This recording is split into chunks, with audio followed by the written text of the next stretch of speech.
আসি একদিন কি যেন হাতের মধ্যে নিয়ে কাজ করে, হঠাৎ পড়ে গেছে। ফেরাউন পেছনে দাঁড়ানো, আসিয়া খেয়াল করে নাই। আসিয়া জিনিসটা উঠাইতে গিয়া বিসমিল্লাহ বলছে। ফেরাউন শুনেই মাথা গরম হয়ে গেল। ডাক দিয়া কয়, আসিয়া তুমি কার নাম বললা? আসিয়া বলে, এখন আর গোপন কইরা লাভ কি হবে, না ওপেন করিয়াই দেই। আসিয়া ডাক দিয়া কয়, ফেরাউন আমার মালিকের নাম আমি জবানে নিয়েছি। ফেরাউন বলে, মালিককে? মিশরের তো আমি খোদা। আসিয়া বলে, না, তোমারে যিনি বানাইছেন তিনি আমার মালিক। আমার মালিক একমাত্র আল্লাহ, তুমি ফেরাউন না। ফেরাউন বলে, সর্বনাশ, তুমি যদি আমাকে খোদা না বলো তো আমার খোদাগিরির ভ্যালু নাই। একবার হলেও বলো। আসিয়া বলে, এক বিন্দু না। ফেরাউন বলে, তুমি আমারে কানে কানে বলো। বলে, না, তাও হবে না। আমি যদি আসতে বলি আমার মাওলাকে ফাঁকি দেওয়া যায় না। মিশরের মানুষ তোমারে ফাঁকি দিতে পারে, আমার মালিকরে ফাঁকি দেওয়া অসম্ভব। ফেরাউন এক পর্যায়ে ব্যর্থ হইয়া ডাক দিয়ে, আসিয়া রেডি হও, তোমাকে ফাঁসিতে দেওয়া হবে, শুলিবিদ্ধ করা হবে, তোমাকে দুনিয়া থেকে বিদায় দিব। আসিয়া বলে, ফেরাউন ভয় দেখাইও না, দুনিয়াতে একবার আসছি, একদিন যাব, তবে আমার মালিকের না নিয়ে যাব না।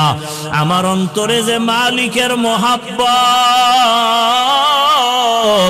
আমার এখন টাকার মহব্বত নাই, ক্ষমতার মহব্বত নাই। আমার পরিচয় আমার মালিক, আমার অন্তরে আমার আল্লাহকে জায়গা দিয়েছি। এখন আমার মরিয়া গেল আমার শান্তি, বেঁচে থাকলেও আমার সার্থকতা, আমার কোনো টেনশন নাই। ফেরাউন এক পর্যায়ে ঘোষণা দিয়া দিল, আসিয়ার ফাঁসি হবে, শুলিবিদ্ধ করা হবে। হাজার হাজার মানুষ রেডি হয়ে গেল দেখার জন্য। যখন আসিয়াকে শুলিবিদ্ধ করার জন্য মাঠে নেওয়া হয়, হঠাৎ করে আসিয়া কান্না শুরু করলেন। ও দয়ার মালিক, আমি ফেরাউনের কোনো ক্ষতি করি নাই, শুধু আমি তোমাকে আল্লাহ বলে স্বীকার করেছি,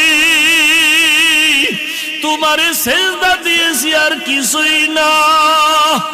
আজ আমার ফাঁসি দেওয়া হয়, তুমি আমাকে ধৈর্য ধারণ করার তৌফিক দাও। আসিয়া হঠাৎ তাকায় দেখে রাস্তা দিয়া মুসা নবী হাঁটিয়া যায়। ডাক দিয়া কয়, নবী মুসা, জানেননি আমি আসিয়ার কি হালাত? কয়, জানি, তোমার এখন ফাঁসি হয়ে যাবে। মুসা নবীকে আসিয়া বলে, নবী, আপনি একটু জানতে চাই, দোয়া করবেন, আর এই মুহূর্তে আমার আল্লাহ আমার উপরে রাজি না খুশি? আপনি তো আমার মাওলার সাথে মাঝে মাঝে তুর পাহাড়ে গিয়া কথা বলেন, ওরে আপনি তো কত মজা গ্রহণ করেন। আমারও তো মনে চায় মালিকের কাছে গিয়া কথা বলবো।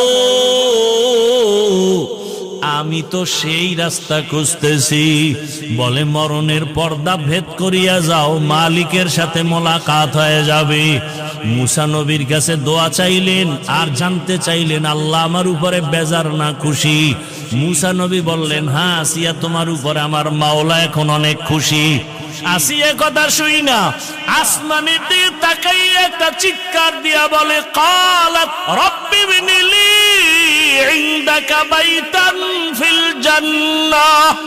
আল্লাহ কোরআনে ঘোষণা করলেন, আসিয়া যখন ডাক দিছে, ও দয়ার রব মালিক, এত বড় ক্ষমতাধর ফেরাউনের ঘরে থাকিয়াও ক্ষমতার লোভ করলাম না, আরামের বিছানায় ঘুমাইতে দিল না, খাইতেও দিল না। আজ আমার জীবনের শেষ বিদায়, বিদায় বেলা তোমার কাছে একটা দাবি, দুনিয়াতে থাকার জায়গা পাই নাই, আরামে ঘুমের জায়গা পাই নাই। ও দয়ার আল্লাহ, তোমার পার্শ্বে জান্নাতে একটা ঘর বানাইয়া দিও,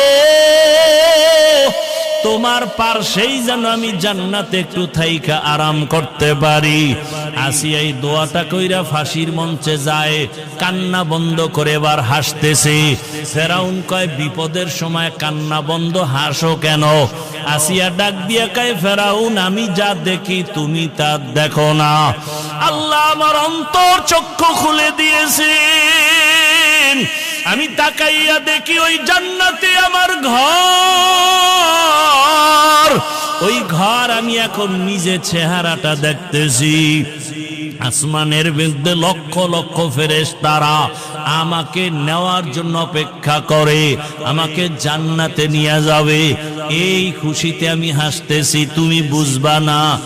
আসিয়াকে যখন শুলিবিদ্ধ করা হয়, হাসতে হাসতে দুনিয়ার থেকে আসিয়া বিদায় হয়ে গেল। ও পর্দার আড়ালের আম্মা জানেরা, বোনেরা, আসিয়ার মতো বান্দি, ফেরাউনের মতো বেঈমানের ঘরে থাইকা যদি আমার আল্লাহকে আপন বানায় নেয়, আপনি কেন পারবেন না?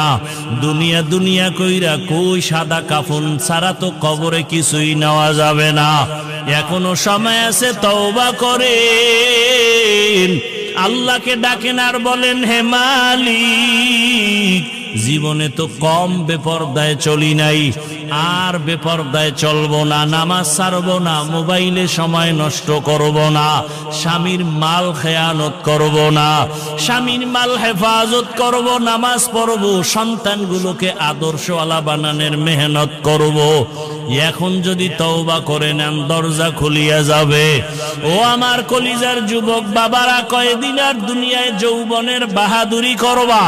মনে চাইছে দাড়ি কাটছো, মনে চাইছে নামাজ ছাড়ছো, কম শখ মিটাইয়া তো গুনাহ কম করো নাই। এখনো যদি তোমার তওবার নিয়ত থাকে, মনে মনে আমার আল্লাহকে ডাক দাও, আর ডাকিয়া বলো, হে দয়ার মালিক, জীবনে তো কম গুনাহ করি নাই, দাড়ি কাটলাম, কত নামাজ ছাড়লাম, কত বেপরদায় আড্ডা দিলাম, মোবাইলে কত গুনাহ করলাম, আজকে থেকে তওবা করে নিলাম, আর নামাজ ছাড়বো না, দাড়ি কাটবো না, বেপরদায় চলবো না, মা বাবাকে কষ্ট দিব না, ওলামায়ে কেরামের দোয়া পরামর্শ নিয়ে, শিক্ষকের দোয়া নিয়ে জীবনটা সুন্দরভাবে চালাবো।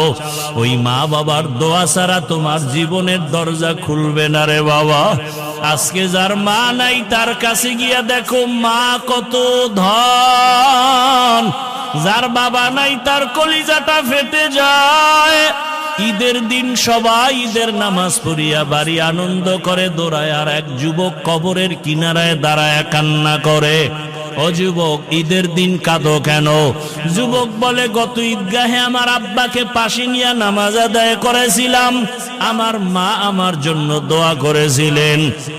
আজকে যখন নামাজের জন্য ঈদগাহে রওনা হয়ে গেলাম, হঠাৎ করে মনে পড়ে গেল, আজ আমার মাথায় হাত দিয়া কে দোয়া করবে? মায়ের বিছানাটাও খালি, আমার পার্শ্বে বাবাও নাই, আমি